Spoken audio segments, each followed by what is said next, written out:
2021년 11월 세 번째 주간 가정예배 우리 하나님 앞에 드립니다. 하나님의 말씀은 출애굽기 20장 15절 함께 봉독합니다. 도둑질 하지 말라. 아멘. 오늘은 소율이문답 50번째 시간, 10계명, 8계명, 청부, 깨끗한 부자입니다.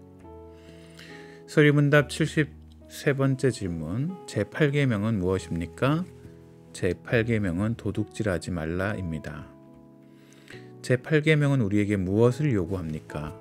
제8계명은 우리가 자신과 이웃의 부와 재산을 적법하게 획득하고 늘릴 것을 요구합니다. 제8계명은 우리에게 무엇을 금지합니까? 제8계명은 우리 자신과 이웃의 부와 재산을 부당하게 사용하려는 모든 시도와 행위를 금지합니다. 제8계명에 나타난 하나님께서 우리에게 주시는 원리는 무엇일까요? 그것은 바로 제8계명은 재물, 그것은 하나님께서 만드신 신성한 것이라는 거예요. 8계명을 이해하는 것은 단순하게 도둑질하지 않는 것뿐 아니라 하나님의 형상으로 만들어진 사람, 그리고 그 사람의 소유인 재물에 대해 신성히 여기고 존중할 필요가 있다라는 이야기를 하고 계시는 거예요. 재물의 주인은 누구일까요? 이 세상의 모든 것들은 원래 하나님의 소유라고 성경은 분명히 얘기합니다. 시편 24편 땅과 거기에 충만한 것과 세계와 그 가운데 사는 자들은 다 여호와의 것이로다. 하나님의 소유이기 때문에 그 소유를 존귀히 여기는 겁니다. 인간은 이런 하나님의 소유에 대한 역할을 어떤 것으로 감당하는 걸까요? 그건 바로 청지기라는 단어로 사용됩니다. 청지기는 뭐예요? 관리하는 거예요.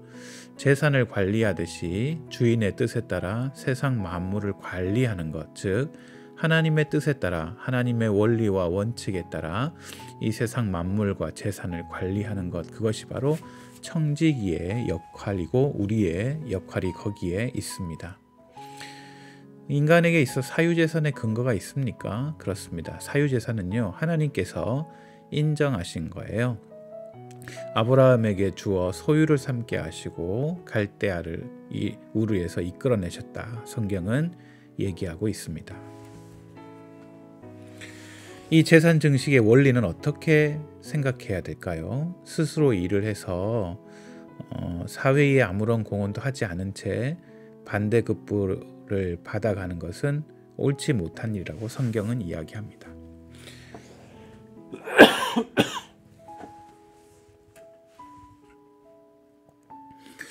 돈을 사랑하지 말라라고 말씀하시죠. 재물은 하나님의 뜻을 실천하기 위한 수단이지 재물 그 자체가 목적이 되어서는 안 된다고 성경은 이야기하고 있습니다.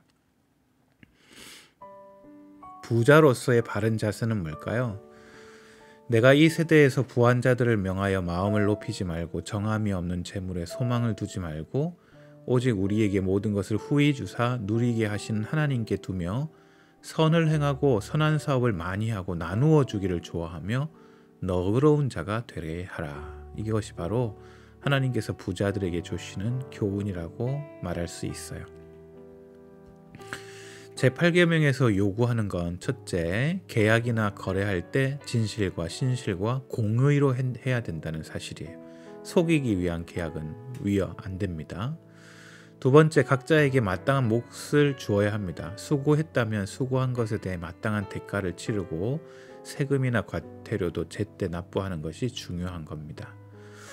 세 번째, 불법으로 점유한 물건은 꼭 배상해야 합니다. 남을 속여서 뺏는 것은 물론이고 주운 물건 또한 주인을 찾아주는 것이 좋습니다.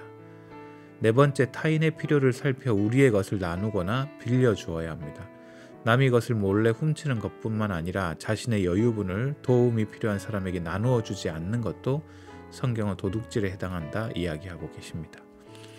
다섯 번째, 세상 재물에 대한 우리의 판단과 의지와 애정을 절제해야 됩니다. 너무 재물을 사랑하여 흠뻑 빠지지 말고 그에 대해 절제할 필요 알고 또 자족하는 마음으로 이 땅을 살라고 성경은 얘기하죠. 6번째, 우리의 생명을 유지하는 데 필요한 물건들과 우리의 삶에 유용한 물건들을 취득하고 사용하고 처리하기 위해 주의 깊게 연구하고 보호해야 된다는 거예요. 하나님이 만드신 이 세상을 어떻게 인간들이 다 이해할 수 있겠어요? 그러나 이해하지 못하는 부분을 이해하기 위하여 연구하고 또 보호하고 또 공부해야 되는 것, 그것이 우리의 사명이라고 할 수가 있습니다. 7번째, 하나님이 적법하게 주신 직업에 근면하고 성실하게 임해야 된다는 거예요. 게으름은 신자에게 어울리지 않은 것이고 하나님께서 인정하지 않으시는 거죠. 8번째, 검소해야 합니다. 아끼고 과소비하지 말고 사치와 향락을 경계하는 검소함이 우리에게 꼭 필요합니다. 9번째, 불필요한 소송을 삼가하고 보증이나 그와 유사한 약속을 피하는 것, 그것이 굉장히 중요한 겁니다. 10번째, 우리 자신과 타인의 부와 재산을 합법적으로 획득하고 증식하라는 거예요. 부당한 손해가 생기지 않도록 나에게도 타인에게도 주의 깊게 기억하고 재산과 부를 증식하라는 겁니다. 그렇다면 800계명이 금지하는 건 뭘까요? 인신매매, 또 작물의 소유, 속이는 저울과 치수, 또 지게표를 제거하는 것, 고리대를 금하는 것, 뇌물을 금하고 소송 남용을 금하고 불법적 봉쇄와 추방을 금하고 매점을 통한 지나친 수익을 추구하는 것 금하고 임금을 부당하게 주지 않는 것 금하고 있습니다. 세상 재물을 과도하게 소중히 여기고 좋아하는 것도 금하시고요. 재물을 얻어 보존하고 사용하는 데 있어 믿음 없이 산만하게 염려하고 애쓰는 것 금하십니다. 타인의 번영에 대해 질투하는 것 금하시고 게으름과 방탕을 금합니다. 표절, 컨닝, 불법 복제 등도 다 금지하고 계십니다. 도둑질하게 되는 1차원적인 원인은 뭘까요? 개인의 결핍이라고 할 수 있겠죠. 한국 사회 내에서도 빈부의 격차가 사실 심각합니다. 사회 문제로 대두되고 있는 것이죠. 한국 교회는 사회 정의 구현을 이루기 위해 가난한 사람들을 돌아보는 데 더욱 최선을 다해야 합니다. 교회가 감당해야 할 중요한 사역 중 하나는 구제입니다. 개혁주의 생명운동은 이런 나눔운동, 즉 힘들고 어려운 자를 돕는 것이 교회의 중요한 역할이라는 사실을 깨달아 하셔야 합니다. 함께 생각해 봅시다. 첫째, 하나님의 청지기로 세상을 살아간다는 것은 구체적으로 무엇을 말하는지 점검하고요. 성경은 사유재산을 인정하는데요. 이것은 돈을 사랑하지 말라는 교훈과 어떻게 조화를 이루는지 한번 얘기해 보세요. 성경은 부자들에게 어떤 교훈을 주고 있습니까? 다시 한번 점검해 보십시다. 2021년 11월 세 번째 주간 가정예배 10계명 8계명 청부 하나님의 말씀을 함께 나누었습니다. 깨끗한 부자로 살아가는 하나님의 자녀로 이 땅 가운데 풍요롭고 은혜 나누는 믿음의 성도들 되시기를 우리 주님의 이름으로 축복합니다. 감사합니다.